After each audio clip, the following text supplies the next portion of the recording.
अस्सलाम वालेकुम दोस्तों आज मैं बात करूंगा। अगर आप मोबाइल यूज कर रहे हैं तो आपने मोबाइल के बॉक्स के ऊपर अक्सर देखा होगा सार वैल्यू, और कहीं पे आपने अखबार वगैरह में भी पढ़ा होगा, टीवी चैनल के ऊपर भी बात अगर सुनी होगी आपने, कहीं पे टेक्निकल कोई बात सुनी होगी उसके अंदर भी सार वैल्यू का जिक्र हो रहा है। तो ये सार वैल्यू होती क्या है और इसको क्यों बनाया जाता है और इसके नुकसानात क्या होते हैं, ये सब कुछ मैं आपको इस वीडियो में तफसील के साथ बताऊंगा। मैं हूं अब्दुल क्यों घुम्मन, आप देख रहे हैं यूट्यूब चैनल घुम्मन अकेडमी।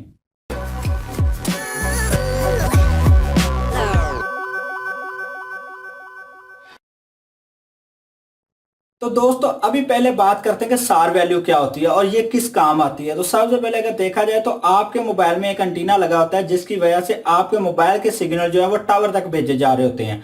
अब जो सिग्नल भेजे जा रहे होते हैं उन्हें कहा जाता है सार वैल्यू, यानी कि वो कितनी पावर से भेजे जा रहे हैं वो होती है सार वैल्यू। सार वैल्यू बेसिकली एक इलेक्ट्रोमैग्नेटिक वेव्स होती हैं, यानी कि वो एक तरह के सिग्नल्स होते हैं जो मोबाइल से टावर तक भेजे जाते हैं। अब आपके मोबाइल की सार वैल्यू क्या है, क्योंकि एक हाथ से ज्यादा होगी तो ये आपको बहुत ज्यादा नुकसान पहुंचाएगी। सार वैल्यू वो चीज है जिसकी वजह से कहा जाता है कि मोबाइल आपको कैंसर करता है या नहीं करता, जो भी वो एक अलग डिबेट है। मैं इस वक्त आपको ये बताऊंगा कि ये कितनी होनी चाहिए और कहां तक इसको यूज करें तो ये नुकसानदेह नहीं होता और ये होती क्या है। तो अगर मैंने सार वैल्यू तो आपको बता दी। अब सार वैल्यू काम कब करती है, जब आप इसका वाईफाई यूज कर रहे हो तब सार वैल्यू काम कर रही होती है, जब आप डाटा ऑन किया हो मोबाइल का तब सार वैल्यू काम कर रही होती है, जब आप कॉल पे होते हैं या मैसेज भेज रहे होते हैं तब सार वैल्यू काम कर रही होती है, ब्लूटूथ आपने ऑन कर रखी है तब सार वैल्यू काम कर रही है। अगर बिना केबल के एक डिवाइस से दूसरी डिवाइस में डाटा ट्रांसफर किया जाता है किसी फाइल शेयरिंग ऐप की मदद से, तब भी ये सार वैल्यू ही काम करती है। अब सार वैल्यू जो है ये तो आपने बात समझ ली कि सार वैल्यू काम कब करती है। अब सार वैल्यू को जो एक जगह से दूसरी जगह भेजने के लिए जो मैंने कहा इलेक्ट्रोमैग्नेटिक वेव्स जो यूज की जाती है उनकी होती है पावर। अब पावर फर्ज कर ले जितनी ज्यादा होगी उतना डाटा अच्छे तरीके से जाएगा। अगर आवाज की बात करते हैं तो आवाज अच्छी जाएगी, लेकिन वो ज्यादा होगी तो आपको नुकसान भी पहुंचाएगी। तो इसलिए इसकी भी लिमिट है, वो भी मैं आगे चल के वीडियो में बताता हूं। तो ये जो सार वैल्यू है इसको जब आप भेजते हैं एक जगह से दूसरी जगह तो जो पूरी नहीं जाती। फर्ज कर लें जहां से मैंने 100 पावर की सार वैल्यू की बात आगे भेजी है, अब वो सार वैल्यू जो है टावर तक जाते 20 जो है वो जो भी इधर उधर के चीजें उनमें टकरा के जो हल्के फुल्के ज़रात जो होते हैं हवा में उनकी वजह से वो खत्म हो जाती है, 80% आगे जाती है। वो जो 80% आगे जाती है उसकी वजह से आपको सारे के सारे काम करने को मिलते हैं। तो दोस्तों अगर हम सार वैल्यू की बात करते हैं तो सार वैल्यू का फुल फॉर्म होता है स्पेसिफिक ऑब्जर्वेशन रेट, यानी कि आपकी बॉडी कितना प्रेशर झेल सकती है, यानी ऑब्जर्व कर सकती है आपकी बॉडी कितना प्रेशर, वो इसको सार वैल्यू शॉर्ट फॉर्म दी जाती है।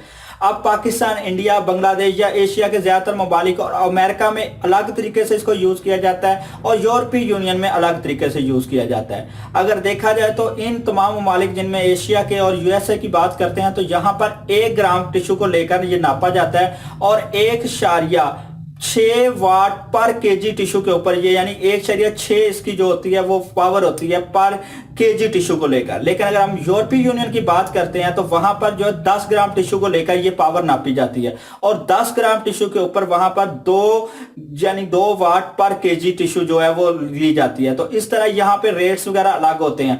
अब आपको इसके ऊपर ज्यादा जो है वो सोचने की जरूरत नहीं है कि आपके पास जो मोबाइल है वो क्या है नुकसान कब पहुंचाएगा। पहले नंबर पर तो जितने मोबाइल आपके पास आते हैं ना उनके अंदर ये ऑलरेडी तय होता है कि हमारे मुल्क में ये कितनी काम करेगी, हमारे मुल्क के लोग कितने स्ट्रॉन्ग है, कितना इसको बर्दाश्त कर सकते हैं। लेकिन फिर भी अगर आप फर्ज करें मोबाइल को सर के पास यूज करते हैं तो इसकी रेट कम होगा, लेकिन अगर आपने पॉकेट में डाला हुआ है सर से जितना दूर होगा उतना इसका रेट बढ़ जाएगा, क्योंकि असल नुकसान तो ये सर को ही पहुंचाती है। आमतौर पर यही आपने सुना होगा कि मोबाइल से ब्रेन ट्यूमर होता है, यानी कि आपके दिमाग को नुकसान पहुंचता है। तो इसलिए जब आप इसको कान के साथ लगा के यूज करते हैं तो इसके अंदर सेंसर लगे होते हैं जो इसकी वैल्यू को कम कर देते हैं, लेकिन जब आप वैसे यूज कर रहे होते हैं हैंड फ्री लगा के तो इसकी पावर ज्यादा होती है। लेकिन अगर आपने डाटा भी यूज करना है, एक वक्त में डाटा भी ऑन किया हुआ है, आपने ब्लूटूथ भी ऑन कर रखा है और साथ में आप कॉल पे भी है, यानी आपने 3 फंक्शन ऑन कर रखे हैं, तो आपके लिए बेहतर यही है, सेफ साइड यही है कि आप इसको हैंड फ्री के जरिए यूज करें, ना कि आप इसको कान के साथ लगाएं। क्योंकि जितने फंक्शन एक वक्त में ज्यादा परफॉर्म हो रहेंगे उतनी इसकी सार वैल्यू खुद ब खुद बढ़ चुकी होगी, और जब ज्यादा सार वैल्यू बड़ी होगी तो आपके लिए नुकसान दे। तो उस वक्त इसको जो है आप हैंड फ्री के साथ यूज करें। और अगर आप शॉर्ट कॉल करते हैं तो फिर तो आपको कोई मसला नहीं, 5 मिनट की 7 मिनट की दिन में टोटल कॉल में आके आपने 40-50 मिनट की कर ली। लेकिन जो लोग घंटों की कॉल करते हैं उनके लिए बेहतर यही है कि वो हैंड फ्री यूज करें ताकि आपके दिमाग को किसी तरह का नुकसान ना हो। तो फिर भी अगर आप इसको लेकर थोड़े बहुत परेशान है तो आप हमेशा जब भी मोबाइल लें तो उसके बॉक्स के ऊपर देख लें कि सार वैल्यू क्या दी होगी। तो पाकिस्तान में, इंडिया, एशिया में जितने भी मोबाइल है उनके लिए ये 1.6 लिखा होगा सार वैल्यू जो होगी। तो इसके ऊपर अगर 1.6 सार वैल्यू वाला आप मोबाइल लेंगे तो आपको किसी तरह का नुकसान नहीं होगा। इस वीडियो के अंदर मैंने आपको सार वैल्यू के बारे में काफी डिटेल दे दिया। अगर कोई एक आदि मिस हो गई हो तो आप कमेंट्स में मुझे पूछ सकते हैं कि ये इस टॉपिक पे कैसे काम करता है।